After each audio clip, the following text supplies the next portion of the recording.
Bonjour les amis, bienvenue sur Tu joues quoi pour cette nouvelle vidéo. Aujourd'hui c'est une deuxième review en pagaille avec trois jeux qui sont distribués chez Asmodée. Et on va commencer par le premier qui s'appelle Finding Atlantis, qui c'est un jeu édité chez Synapse Games et donc localisé chez Synapse Games et distribué par Asmodée en France. Donc ça c'est un jeu d'exploration sous-marine à la recherche de l'Atlantide et il va être accompagné d'une application. Donc vous allez voir, c'est quand même pas si simple à expliquer que ça. Parce qu'il y a pas mal de choses et puis c'est pas évident de vous le montrer comme ça, mais en tout cas ça vaut le coup d'œil et puis ça vaut le coup d'essayer ce jeu là. C'est un jeu d'Andreas Wild, c'est un jeu pour 1 à 4 joueurs pour des parties d'environ 45 minutes et pour les 14 ans et plus, et comme je vous le disais, donc attention, c'est accompagné d'une application.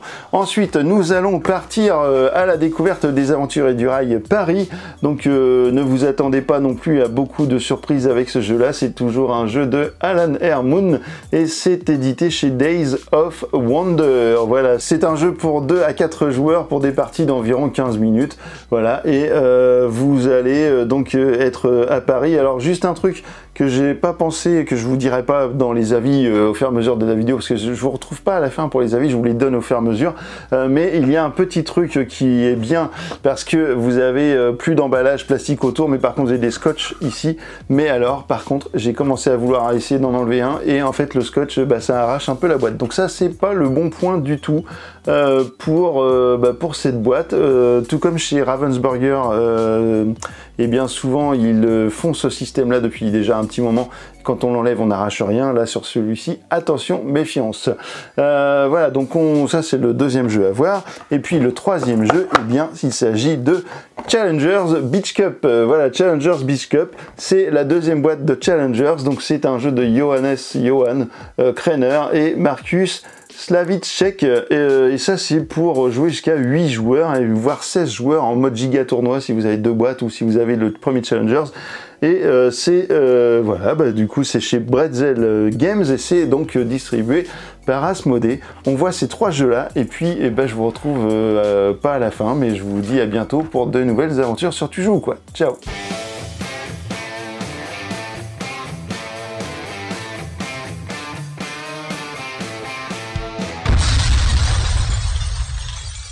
Voici le matériel de Finding Atlantis. Alors évidemment, je vous ai pas tout mis, hein. Vous avez le matériel pour un joueur. Donc vous allez prendre une feuille comme ça avec, c'était tout un bloc de papier qui n'est pas recto verso. Alors ça, par contre, c'est pas très bien en termes d'économie de papier, je trouve. C'est bien mieux quand on a des blocs recto verso et puis même peut-être parfois des petites ardoises effaçables. Ça aurait pu être pas mal parce qu'on aurait pu avoir une ardoise effaçable imprimable directement imprimée comme ça et puis pouvoir cocher, mais enfin bon. Voilà, bon, c'est du papier. Ici, vous avez des artefacts. Vous avez ici des capitaines, hein, des capitaines que vous allez avoir à disposition dans le jeu. Sur ces capitaines, eh bien, vous allez en prendre 2 et vous allez donc au hasard, et puis vous allez choisir un des 2 pour accompagner votre deck de cartes qui est ici. Donc j'ai choisi le deck jaune.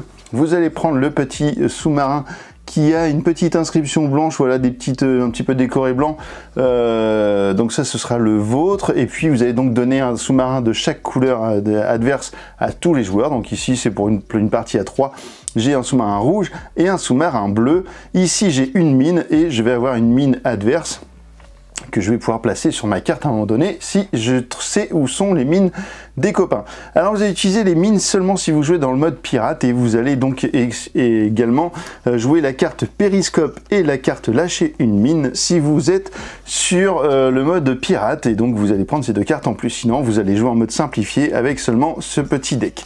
Voilà, bon, moi je vais vous montrer un petit peu tout ça, je vais pas vous faire une partie complète. Sachez que le jeu se joue obligatoirement avec une application que vous pouvez télécharger soit sur iOS soit sur Google Play et qui va vous accompagner pendant toute la partie, et c'est très important puisque c'est cette application qui va gérer l'ensemble de la partie.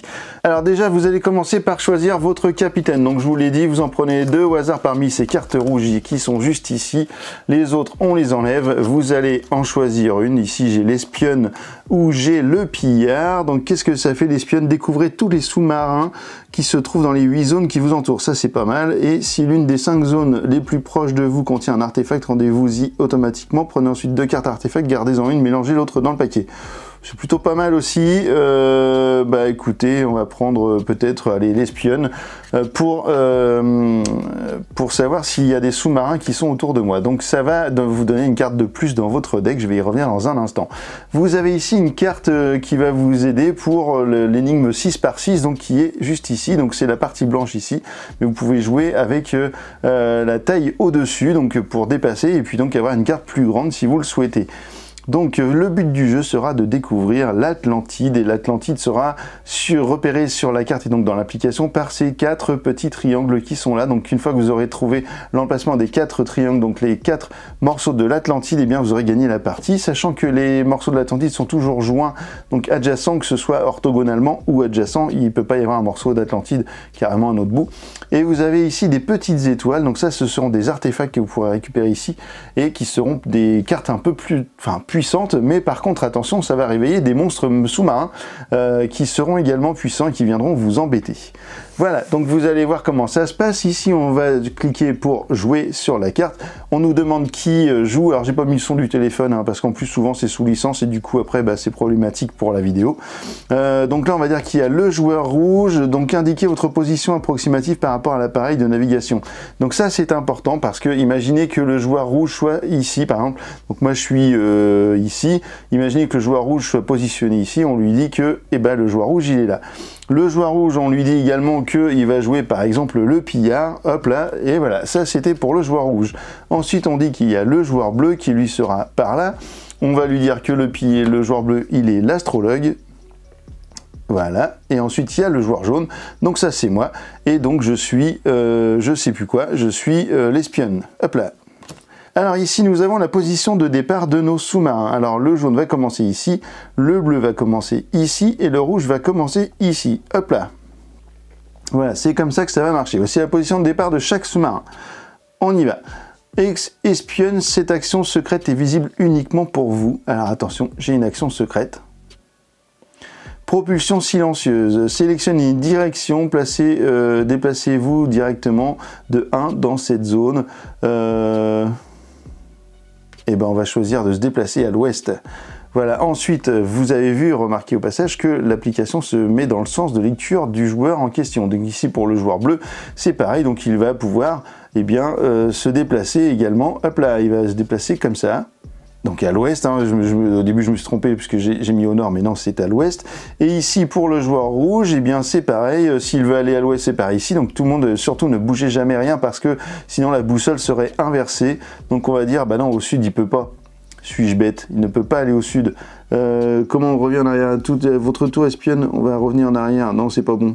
Bon j'ai fait une bêtise parce que je voulais aller un peu vite, j'ai déplacé le sous-marin vers une case qui n'existe pas, alors je sais pas ce que ça va faire. Pour le coup l'application ne m'a pas dit non c'est impossible, donc je sais pas ce que ça va faire. Bon et en fait il faut pas le faire, c'est parce que là je voulais vous montrer un petit peu vite le truc, mais du coup ça peut peut-être fausser un peu la partie. De toute façon peu importe parce que je vais pas faire une partie complète, c'est juste pour vous montrer un petit peu le jeu. Donc là c'est à moi de jouer, donc vous voyez que j'ai mon petit sous-marin avec des cases autour qui sont libres ici, et là j'ai deux points verts parce que je peux faire 2 actions, et les 2 actions, eh bien, ce sera de jouer des cartes qui seront ici. Alors les actions de base que je peux faire, eh bien ça va être de se déplacer.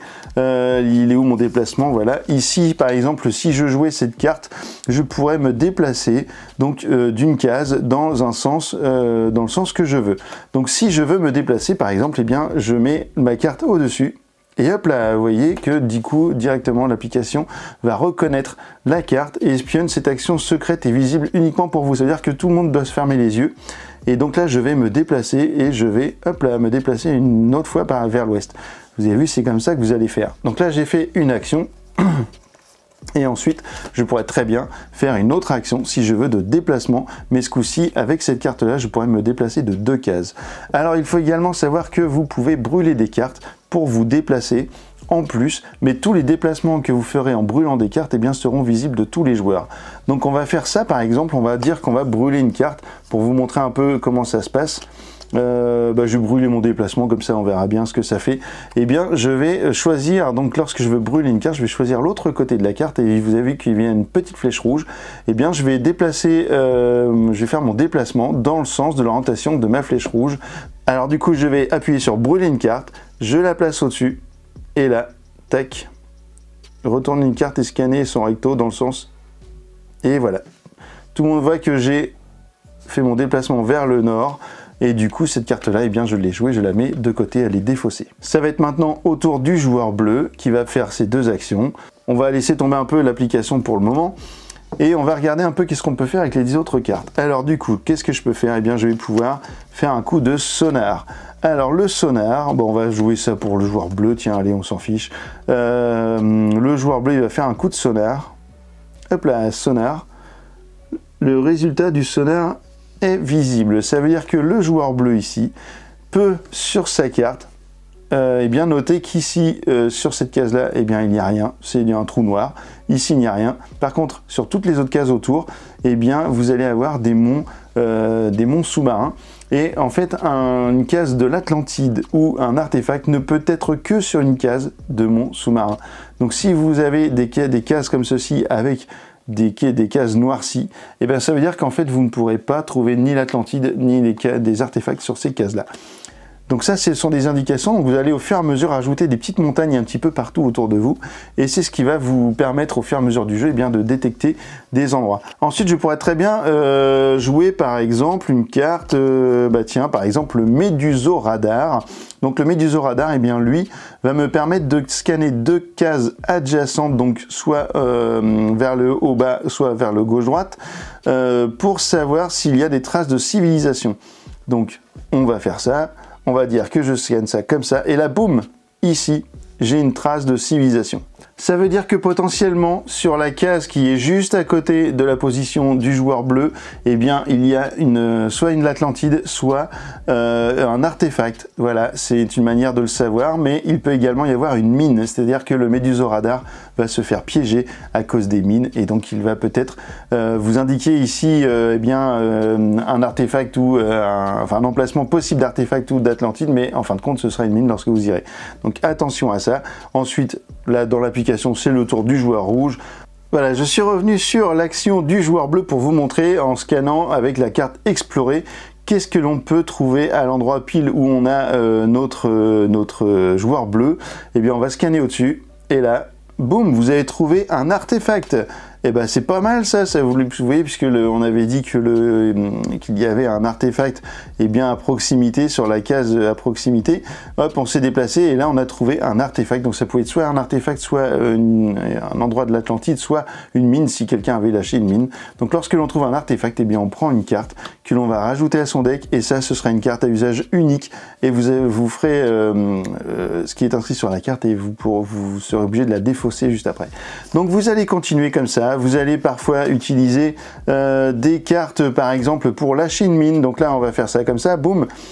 Cette carte ne peut être utilisée qu'avec le mode pirate. Ah bah oui, j'ai oublié d'instiver le mode pirate. Bon bah c'est pas grave. Ça veut dire qu'en fait, oui, parce qu'on était en mode exploration, j'ai oublié de me mettre en mode pirate. Donc ici, en fait, ça voudrait dire que si on était en mode pirate, en fait, je mettrais une mine ici et que je pourrais me déplacer d'une case, donc vers l'ouest, vers le nord, vers le sud ou vers l'est. Voilà, ça c'est pour lâcher une mine. Ici, je pourrais faire le périscope, ça veut dire que ici, je pourrais détecter sur les 8 cases autour de moi s'il y a des dangers tels que des mines et des monstres marins. Si je choisis ma carte espionne, eh bien elle va me détecter les sous-marins qui seraient autour de moi. Et puis si je n'ai plus de cartes à un moment donné, ou alors que je veux récupérer des cartes qui sont importantes pour moi, eh bien je vais refaire surface. Et en faisant faire surface, hop là, vous allez voir. Hop, si je fais, oui forcément il faut que je joue ici, la carte faire surface, et boum, tout le monde voit que le joueur rouge, eh bien il est juste ici. Tout le monde le sait désormais, mais du coup ça vous permet de reprendre en main toutes vos cartes et toutes les cartes que vous aurez jouées jusque là, et de pouvoir bien repartir avec des nouvelles cartes et puis refaire des explorations. Donc c'est comme ça que va fonctionner Finding Atlantis. Vous allez continuer comme ça. Donc là j'ai fait un peu n'importe quoi au niveau de l'application, j'ai passé des tours, j'ai joué des cartes jaunes avec le sous-marin bleu, etc. Mais c'était juste pour vous montrer le fonctionnement. Voilà, et bah écoutez, ça c'est pour Finding Atlantis. Lorsque vous aurez détecté les 4 endroits de l'Atlantide, et bien vous allez pouvoir valider tout ça et vous serez peut-être le gagnant de Finding Atlantis. Alors qu'est-ce qu'on en a pensé de Finding Atlantis? Et bah au niveau du jeu, c'est original, ça il n'y a pas de doute. Au niveau du matériel, c'est un peu cheap. J'aurais bien aimé avoir des petites tablettes effaçables plutôt que du papier. De nos jours, c'est quand même un peu mieux. La boîte est très très grande par rapport au matériel qu'on retrouve dedans. Vous voyez la taille de la boîte par rapport à ce qu'on retrouve dedans, parce qu'en fin de compte, de ce qui reste que je vous ai pas montré, c'est juste des écrans. Je vais vous montrer les écrans quand même. Vous avez évidemment tout ça, ça se fait cacher derrière des écrans. Je vous l'ai pas dit, mais en gros, vous mettez ça comme ça. Hein. Vous allez jouer avec le téléphone visible de tout le monde, et puis votre partie à vous, votre carte sera bien évidemment cachée. Et puis j'ai trouvé également que c'est un petit peu répétitif au niveau des actions et que l'utilisation du téléphone a été un petit peu excessive. Et du coup, moi ça m'a un peu gêné, surtout qu'on a eu deux petits bugs. Depuis, je pense qu'il y a eu des mises à jour parce qu'on n'a pas eu à nouveau ces bugs là, mais évidemment quand un jeu est basé sur l'utilisation d'une application, si ça bug, c'est un peu dommage. Donc l'application, en fait, ce qui se passait, c'était pas que le jeu on perdait pas le jeu, mais parfois on a eu l'impression en tout cas que surtout quand on fait surface, que le sous-marin n'était pas là où il aurait dû être. Donc ça c'est un petit peu problématique. En tout cas le jeu est plaisant et puis très original, donc je vous conseille d'essayer ça si vous en avez l'envie, et puis de vous faire votre propre avis. On continue avec un deuxième jeu, à tout de suite. Allez, on continue cette review en pagaille avec les aventuriers du rail destination Paris. Donc là, vous avez une boîte, donc la collection City, donc avec un jeu beaucoup plus réduit, avec exactement le même fonctionnement que tous les autres aventuriers du rail, à savoir qu'au début de la partie, chaque joueur va prendre 2 cartes tickets et devra en conserver au moins une. Vous pouvez conserver les 2, bien entendu. Vous allez également prendre des cartes, non pas wagons, mais des cartes moyens de transport, puisque ce ne sont pas que des wagons. Comme vous voyez ici, il y a des petits camions, il y a des bateaux, mais il y a des autobus qui vont remplacer les locomotives multicolores, les fameuses locomotives Joker. Et bien ce seront des autobus dans cette partie. Vous allez donc choisir si vous voulez garder donc 1 ou 2 objectifs.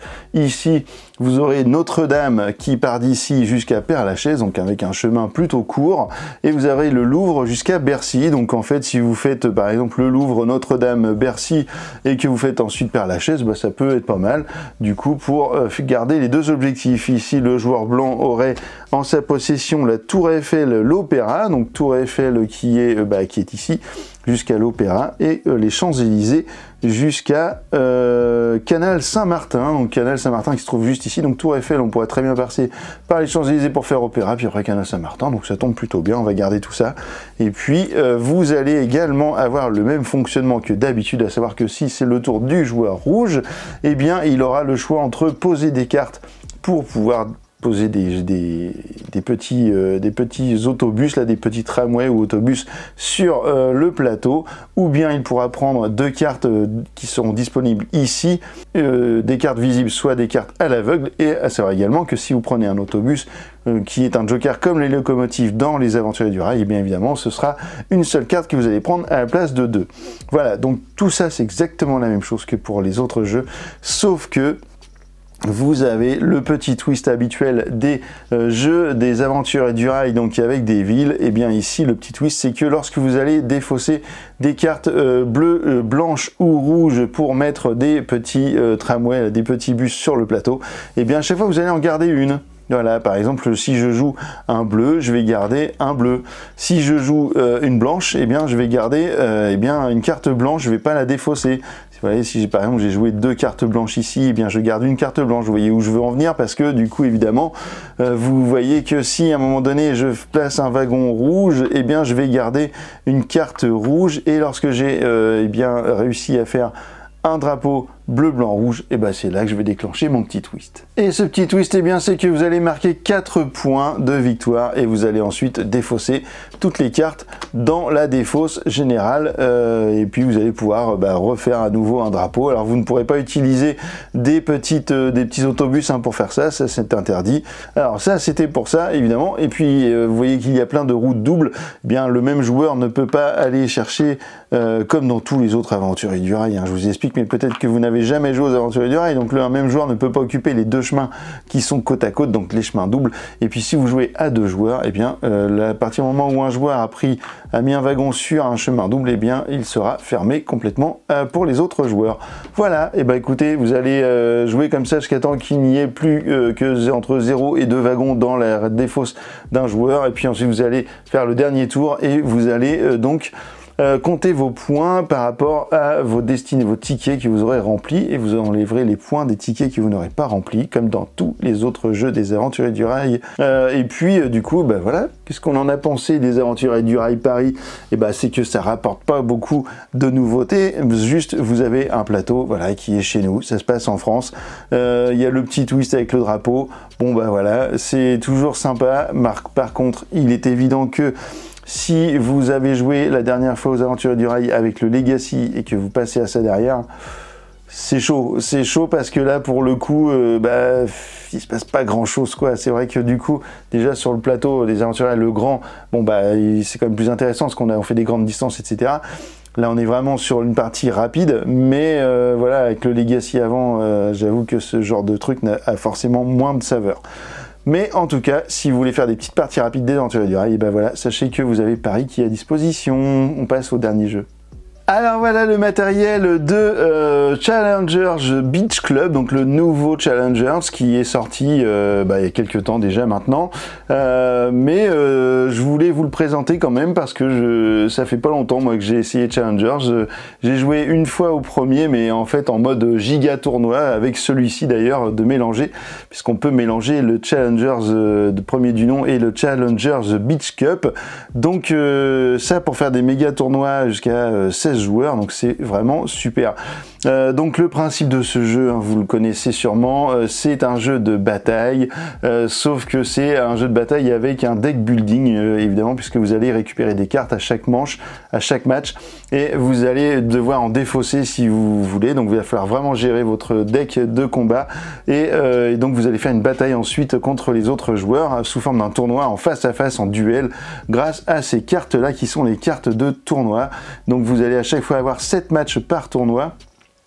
Et donc vous allez affronter donc tous les autres joueurs autour de la table qui seront présents, et ça c'est vraiment cool. Vous avez également un robot si vous jouez en mode impair, donc ça c'est pour si vous jouez à 5, 3, voilà, vous avez ce petit mode là.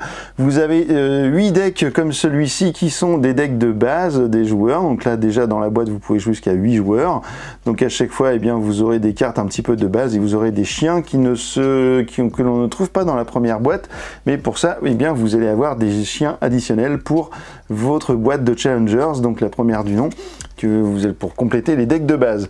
Vous avez également des cartes ici pour les tirages de decks qui seront additionnels donc pour la première boîte en mode giga tournoi avec celle-ci. Vous allez avoir 4 tapis de jeu comme celui-ci en néoprène, donc avec des dessins, des couleurs différentes, et des petits logos comme ici les palmes ou ici les cerfs-volants. Et vous allez donc ajouter, suivant le nombre de joueurs, des tapis, jusqu'à 4, et puis si vous êtes jusqu'à 16 joueurs, vous allez avoir les 8 tapis de jeu des 2 boîtes. Ou bien si vous avez peut-être 2 boîtes de Challengers Beach Cup pour pouvoir faire un giga challenge directement avec ces boîtes là. Vous allez avoir 6 factions qui sont représentées sous des formes de couleurs et de symboles. Vous allez avoir donc les 6 factions plus une faction arc-en-ciel qui va être dans toutes les parties, plus donc vous aurez ici dans les ABC les cartes arc-en-ciel plus 5 des 6 factions, et vous aurez toujours une faction comme celle-ci qui sera laissée de côté, et vous avez à chaque fois les valeurs ABC qui seront dans les différentes boîtes qui sont ici repérées ABC et sont repérées partout sur les côtés, etc. pour justement pour pouvoir récupérer des cartes à chaque manche suivant ce qui est indiqué sur vos cartes de tournoi. Vous allez pouvoir gagner des fans en cours de partie, ça c'est une des nouveautés avec les petites étoiles qui sont juste ici sous certains choix de cartes pour le début de la manche. Et vous allez gagner donc des jetons trophées que vous allez prendre à chaque fois que vous allez gagner un match. Les jetons ici sont les jetons drapeaux que vous allez prendre lorsque vous aurez la possession du drapeau. Ils sont en plastique et vous avez une face blanche, une face noire. Vous allez tirer au sort au début en choisissant qui veut quoi, et puis suivant qui a gagné, vous allez prendre vous allez commencer la partie le combat. Vous avez également des cartes entraîneurs, donc ça c'est une des nouveautés, une grosse nouveauté de ce Beach Cup. Donc les cartes entraîneurs, elles arrivent avec ces inserts, là, ces sleeves comme ça, ces sleeves à deux compartiments. Vous allez, suivant le nombre de joueurs que vous êtes, en prendre un certain nombre, donc ça c'est indiqué dans la notice.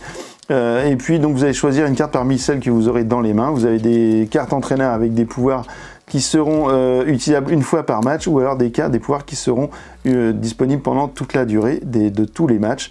Et sur le deuxième emplacement, eh bien, vous allez insérer votre petite carte de tournoi, et cette carte du coup va vous accompagner, ce protège-carte va vous accompagner lors de vos déplacements autour de la table pour les différents combats que vous allez faire contre les autres joueurs.